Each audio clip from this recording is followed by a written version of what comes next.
Всем привет! Мы продолжаем ретро-рубрику канала, посвященную обзорам различных масштабных моделей, выходивших в рамках российских и европейских журнальных серий около 10 лет назад. И сегодня я хочу вам показать довольно симпатичную и необычную неведомую зверушку. Это спортивный автомобиль Sirena Sport в масштабе 1:43. Модель выходила в рамках проекта «Культовые автомобили Польши», спецвыпуск номер 13, и масштабная копия поступила в продажу в апреле 2012 года. Сложно сказать, за сколько в тот момент продавали эту модель в Польше. Свой экземпляр я приобрел где-то 2 года назад в интернет-магазине, и в то время вывалили целую кучу различных нераспроданных выпусков и продавали только масштабные копии без журнала. И этот образец мне обошелся в 3 евро 95 центов. Это вполне адекватная цена с учетом того, что обычно у нас журнальную серию продают за 15-20 евро. И как часть истории это вполне хорошая масштабная копия, которую можно поставить на дальнюю полку. Если говорить о настоящем прототипе, то машина была создана в единственном экземпляре, кузов из стекловолокна, и машину выпустили на рубеже 60-х годов. Серийное производство автомобиль не пошел по ряду причин. Это и экономический фактор, также политические мотивы, и, насколько мне известно, настоящий автомобиль не дожил до сегодняшних дней, хотя встречается в наше время довольно много качественных реплик. И одна из реплик находится в Польском музее, правда, автомобиль представлен в оранжевом цвете. И если говорить о настоящем автомобиле, у него также очень много отличий от масштабной копии. То ли были проблемы с передачей образа прототипа, то ли недостаточно информации. Но если вы посмотрите на масштабную копию и сравните ее с фотографиями, найденными в интернете, то автомобили как будто совершенно разные. Но тем не менее, за неимением лучшего, это единственный вариант в 43-м масштабе. Несмотря на то, что на блистере красуется логотип East Models, в коробочке East такую модель я в продаже ни разу не встречал. Возможно, она и существует. И если вы видели похожую модель в продаже в коробке East Models, напишите в комментариях, где, когда и за сколько эту модель продавали и в каком варианте окраски был представлен автомобиль у East. И давайте распакуем блистер, посмотрим на этот замечательный спортивный автомобиль поближе. И также для сравнения я вам приготовил другие двухдверные автомобили, просто чтобы вы прикинули, как эта масштабная копия будет смотреться на фоне собратьев. И мы можем посмотреть на два автомобиля, которые выпускал завод ФСО. Это Варшава М20 и польский Fiat 125. И тоже можно посмотреть, как кардинально отличаются серийные автомобили от концепт-кара в плане дизайна. И модель поставляется в классическом блистере, который повторяет очертания масштабной копии. Серая подложка, указан прототип Sirena Sport, есть логотип East Models, написано, что эта модель изготовлена в Китае, масштаб 1:43 и импортер де Агостини, Польша. И масштабная копия довольно легкая, несмотря на то, что корпус ее изготовлен из металла. У автомобиля пластиковый верх, и это одна деталь, и просто крыша обозначена черной матовой краской. И такое решение я встречал на внедорожнике УАЗ-469, там тент тоже был с остеклением, и сама поверхность тента была выделена темно-зеленым цветом.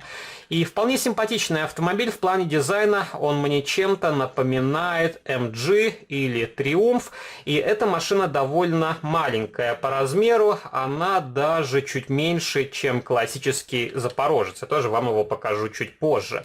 И у автомобиля довольно красивый ярко-красный цвет, но сложно сказать, насколько точно этот вариант окраски соответствовал настоящему прототипу, потому что все фотографии этого автомобиля черно-белые.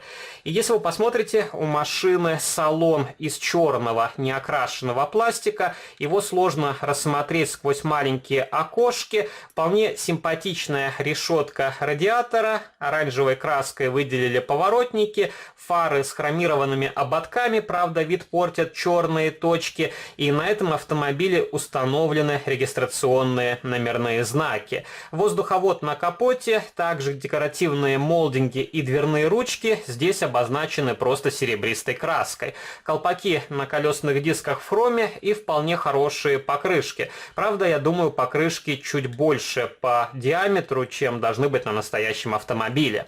На задней части установили регистрационный номерной знак, фонари в хроме, обозначенные сверху красным прозрачным лаком. Возможно, лучше бы эти детали сделать из прозрачного пластика, но опять же, что есть, то есть, и это обычное решение для журнальных изделий.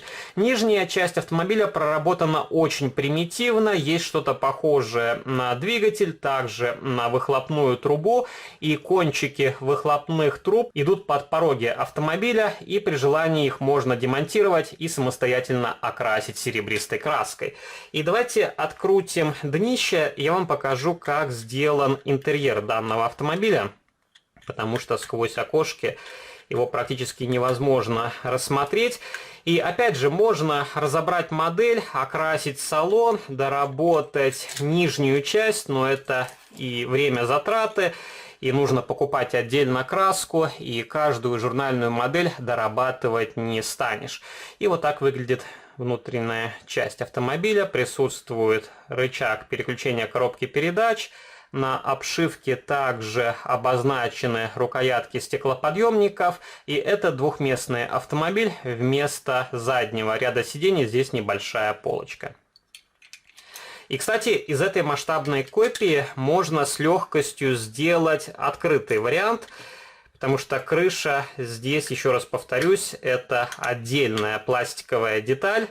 Ее можно просто демонтировать и уже на снятой крыше вырезать рамку лобового стекла. Вот еще раз можно посмотреть, как этот автомобиль выглядит с разных ракурсов. И давайте покажу вам другие модели, которые есть в моей коллекции. Например, двухдверный Wartburg. Тоже вполне необычная, симпатичная масштабная копия. И здесь, как и у варианта Sirena Sport, крыша сделана отдельным элементом. Правда, ее демонтировать можно намного проще, потому что рамка лобового стекла здесь уже другая деталь. И Wartburg чуть крупнее, чем Sirena. Также он чуть шире. Но по дизайну мне польский автомобиль нравится намного больше. И покажу вам еще другие двухдверные автомобили. Например, Trabant 1.1. Эта машина чуть меньше, чуть выше. Ну и, конечно, в плане дизайна она выглядит менее привлекательно, чем Sirena Sport. И на этот Trabant я недавно делал детальный видеообзор, поэтому особо заострять внимание на этой масштабной копии сегодня мы не будем. И покажу вам классический отечественный Запорожец в розовом цвете. И как раз вы можете посмотреть, машины примерно одинаковые по размеру. Только Запорожец с заднемоторной компоновкой, а у Sirena Sport мотор располагался спереди. И вообще спортивная тематика развивалась и в Советском Союзе, но опять же, как и в Польше, эти машины не шли в серийное производство по ряду причин. И я думаю, самая главная причина – это политические мотивы. Зачем советскому гражданину спортивная яркая машина? И покажу вам два последних автомобиля, которые выпускались заводом легковых автомобилей Польши. Это классическая Варшава М20, копия Победы. И как раз вы можете посмотреть, как радикально автомобили отличаются друг от друга. И Sirena смотрится современно и по нынешним меркам. И, например, могу вам показать Fiat 125. В раллийном варианте окраски, но, конечно, это не раллийная масштабная копия, а автомобильчик, сделанный по мотивам. Уже говорил, когда делал детальный видеообзор на эту модель, здесь отсутствует каркас безопасности, также очень много мелких отличий от настоящего раллийного автомобиля, но тоже, как такая частичка истории, эта модель может хорошо смотреться на вашей полке. И пишите ваши комментарии, какие польские автомобили есть в вашей коллекции. Возможно, вы собирали похожие машины, выходившие в рамках российской журнальной серии «Автолегенда СССР» и соцстран. Возможно, вы тоже приобрели польский спецвыпуск. Можете написать, когда, где и за сколько. Если вам понравился данный видеоролик, то не забывайте поддержать его лайком, вступайте в мои группы в социальных сетях и можете подписаться на мой второй канал. Там тоже выкладываются разнообразные видеоролики на масштабные копии из моей коллекции. А на сегодня это все. До новых встреч. Пока.